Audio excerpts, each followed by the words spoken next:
For most of its history, Saudi Arabia was a place you passed through, not a place you stayed. Caravans crossed its deserts for centuries, carrying frankincense and silk, stopping at oases long enough to water their camels before moving on. Pilgrims traveled to its holy cities, but they came for faith, not for leisure. The kingdom's coastline, stretching for thousands of kilometers along the Red Sea, remained largely untouched, known only to fishermen, pearl divers, and the occasional explorer. That has changed. In 2017, Saudi Arabia announced Vision 2030, a plan to transform the kingdom into a global destination for culture, tourism, and innovation. At the heart of this transformation was a radical idea. What if the Red Sea coast, with its coral reefs, its desert dunes, and its ancient silence, became a sanctuary for the world's most discerning travelers? And so, on a stretch of coastline that had remained unchanged for millennia, construction began on something the kingdom had never attempted before, an ultra-luxury hideaway, built not to dominate the landscape, but to disappear into it. This is the Ritz-Carlton Reserve.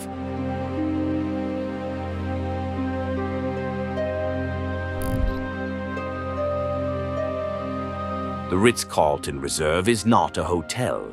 It is a concept. The brand had launched its first reserve in 2009, a secluded retreat in Phulet Bay, Thailand, designed for travelers who wanted not just luxury, but isolation. More followed in Dorado Beach, Puerto Rico, in Los Cabos, Mexico, in the Maldives. Each reserve was chosen for one thing, a location so extraordinary that the property itself became secondary to the place. When the developers of the Red Sea project began searching for a partner to build their flagship property, they knew they needed something different. They needed a brand that understood seclusion, a brand that would not build a city in the desert, but a retreat that honored the desert. The Ritz-Carlton Reserve was the only choice. Construction began in 2020, in the midst of a global pandemic, when the world had stopped traveling. It seemed like an impossible time to build a luxury resort, but the vision was long-term. The planners understood that the world would travel again, and when it did, travelers would want something more than crowded lobbies and predictable luxury. They would want space. They would want silence. They would want a place that felt untouched. They found it here.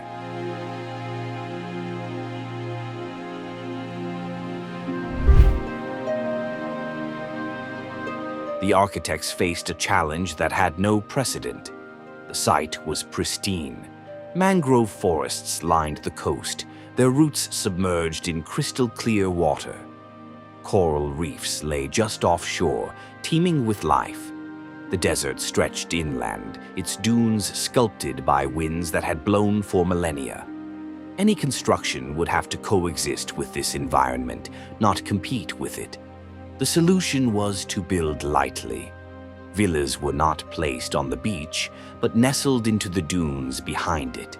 Their roofs were covered with native plants so that from above they disappeared. Their walls were colored to match the sand so that from the sea they were invisible.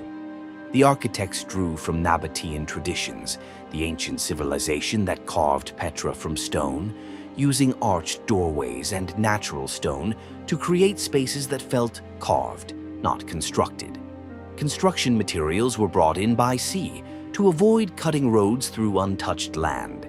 Each villa was prefabricated off-site, then assembled on location, minimizing the time workers spent on the fragile coastal ecosystem. The result is a property that feels as though it has always been here, as though the buildings were not built, but discovered.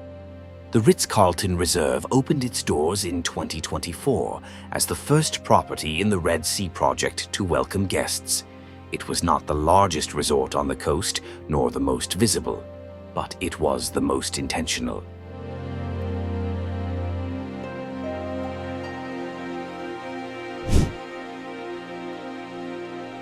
Why build a luxury resort in a place that had no tourism industry? The answer is not about hospitality, it is about transformation. Saudi Arabia has spent decades known to the world for its oil, its politics, its strict traditions. Vision 2030 was designed to change that. The kingdom wants to be known for its culture, its natural beauty, its openness. The Ritz-Carlton Reserve is a statement that Saudi Arabia can compete with the world's most exclusive destinations, not by imitating them, but by offering something they cannot. What the Red Sea offers is untouched nature.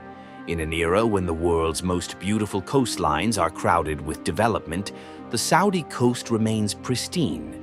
The coral reefs here are among the healthiest in the world because they have never been threatened by mass tourism. The desert is silent in ways that deserts in other countries have forgotten. The sky at night is so clear that you can see the Milky Way stretching from horizon to horizon. The reserve was built to give travelers access to this world, but not at its expense. Every decision, from the number of villas to the materials used in construction to the sourcing of food and water, was made with sustainability as the priority. The property is powered entirely by solar energy. Water is desalinated on-site using renewable power. Waste is processed without leaving the island. This is not marketing. It is necessity. In a place this fragile, anything less would destroy what it was built to protect.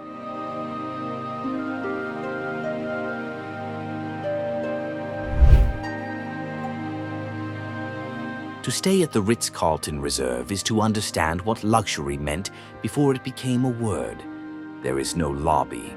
You arrive not at a reception desk, but at your villa, where a personal host greets you by name and will attend to everything for the duration of your stay.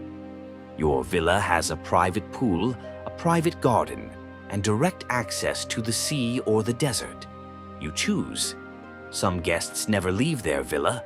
Some spend their days exploring the mangroves by kayak, diving the coral reefs, or walking the desert with Bedouin guides who know every wadi and every dune.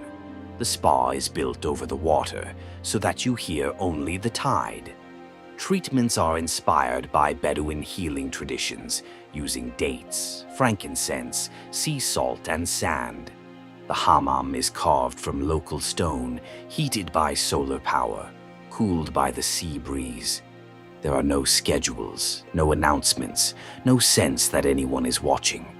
The reserve was designed for one thing, to give you the feeling that you are the only person in the world.